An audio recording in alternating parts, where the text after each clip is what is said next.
Hey everyone, I'm Ksenia and I'm talking about books with an accent.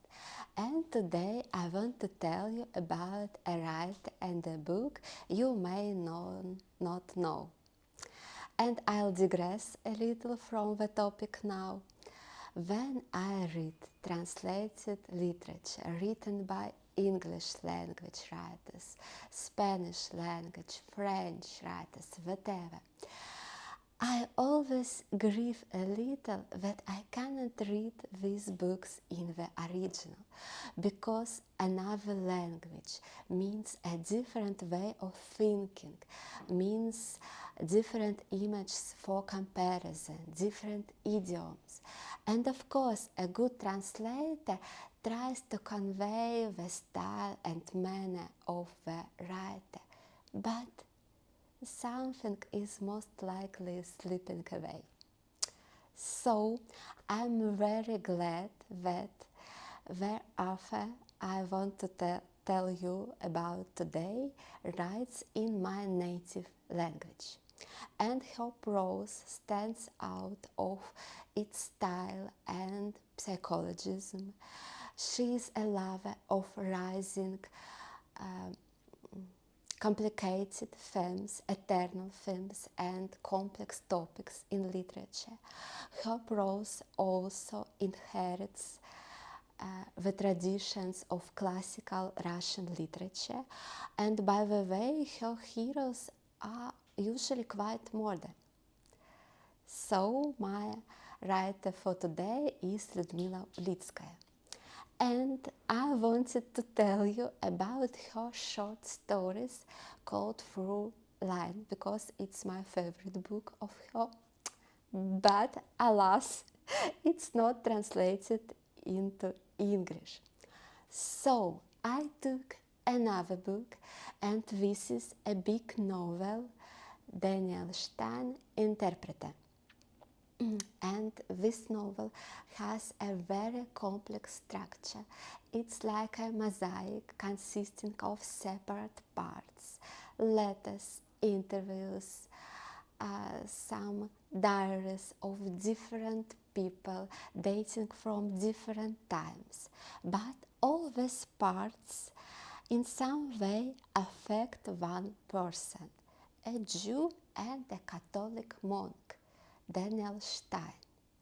And the main character's biography and personality are inspired by a real person, Shmuel Oswald Rufeisen.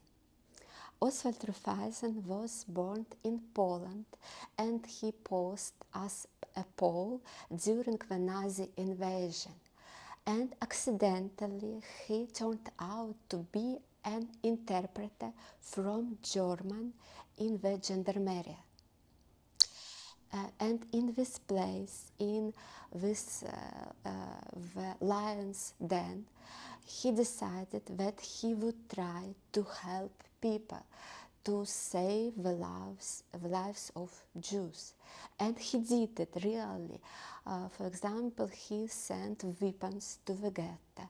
And when he learned about the future liquidation of the ghetto, he warned its inhabitants and asked them to flee to save themselves. With this act, he exposed himself to the Nazi, and he miraculously escaped several times. After these events, he converted into Christianity, and after the war, he became a monk. And in his post-war life, he did a lot of good things for people. And you can learn more about him, for example, from biographical books. And one of them is called In the Lion's Den.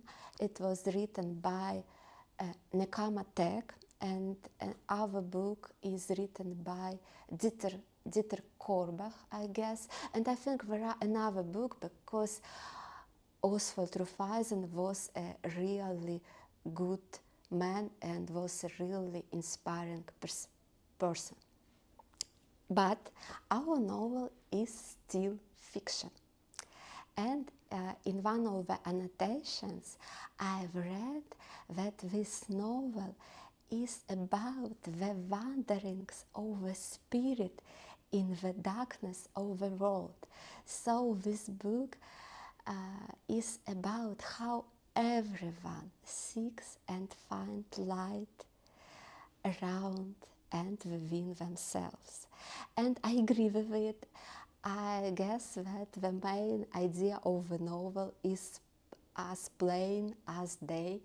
It's something like let's all hold hands, something like that.